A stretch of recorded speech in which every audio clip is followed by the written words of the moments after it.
তো অবাক হওয়ার কিছু নেই, কারণ আজ 15 বছর ধরে টিএমসি পার্টি যেভাবে sleeper cell, terrorism, Bangladesh illegal infiltrator, অনুপ্রবেশকারী, রোহিঙ্গা এদেরকে ঢুকিয়েছে ভোট ব্যাংক পাওয়ার জন্য, ভোট ব্যাংকের জন্য। আজকে বেড়া দিতে দেয়নি, বেড়া দিলে তাদের ঢুকতে অসুবিধা হবে বলে বেড়া দিতে দেয়নি। বিএসএফ এরও দোষ ছিল, কিন্তু পুরোটা তো বিএসএফ এর দোষ নয়, পুরো বিএসএফ তো আর দোষী নয়, কেউ কেউ হয়তো দোষী। ডকুমেন্টস গুলো কে বানিয়ে দিয়েছে? এই রোহিঙ্গা টেররিস্টদের তৃণমূলের কাউন্সিলর, তৃণমূলের পঞ্চায়েত প্রধান।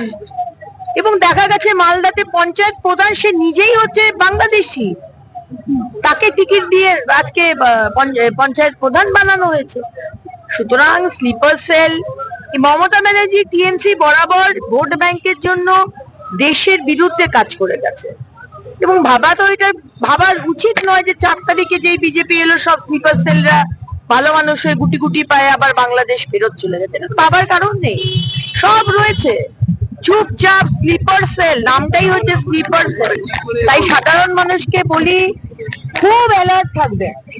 আপনার পাড়াতে, আপনার গ্রামে কার কি গতিবিধি, কে কোন নতুন লোক আসছে, কোন নতুন মহিলা আসছে, তাদের কি কার সাথে মিশছে, এগুলো পুলিশকে ইমিডিয়েটলি থানাতে খবর দিন। অনেকে আমরা মনে করি এই কে ঝামেলায় যাবে, এ আবার বলবে, করবেন না সেটা। আপনার নাগরিক হিসেবে একটা দায়িত্ব আছে, সেই দায়িত্বটা পালন করুন।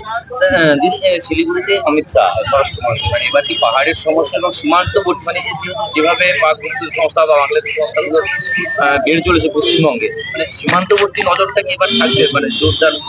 মাননীয় গৃহমন্ত্রী সারা ভারতবর্ষের হোম অ্যাফেয়ার্স এই সমস্ত বিষয় দেখে, এবং পশ্চিমবঙ্গের সিকিউরিটি, আমরা হচ্ছে বর্ডার স্টেট, চিকেন নেক হচ্ছে খুব একটা ফ্র্যাজাইল স্ট্র্যাটেজিক সিচুয়েশন, একটা জায়গা, তার সিকিউরিটি আজকে বেঙ্গলের সিকিউরিটি শুধু নয়, সারা ভারতবর্ষের সিকিউরিটি, কারণ বেঙ্গল দিয়ে সব টেররিস্টরা ঢুকছে।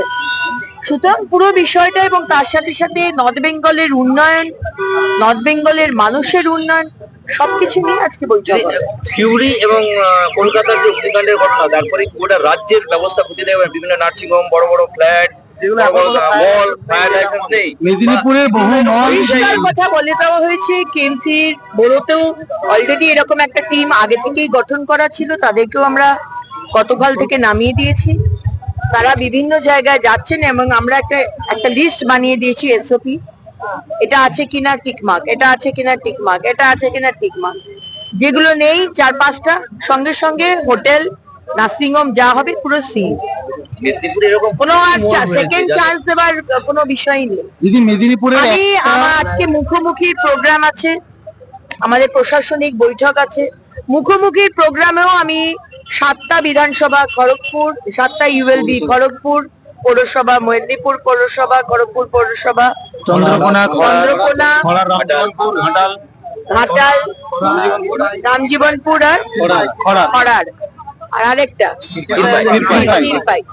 তাদের মানুষদের বলবো আজকে মুখোমুখিতে প্রশ্ন করুন। যদি এই ধরনের বিষয় জানাবার থাকে, কোন নার্সিং হোম, আমরা ফোন নাম্বার এক্সপোজ করব না, রিভিল করব না। তাই আপনাদের কোনো ভয় নেই যে আপনাদের নাম্বার, আপনাদের পরিচয় সেটা পাবলিকের সামনে যাবে না।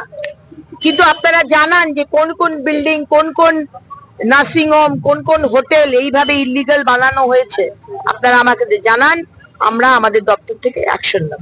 ঠিক আছে।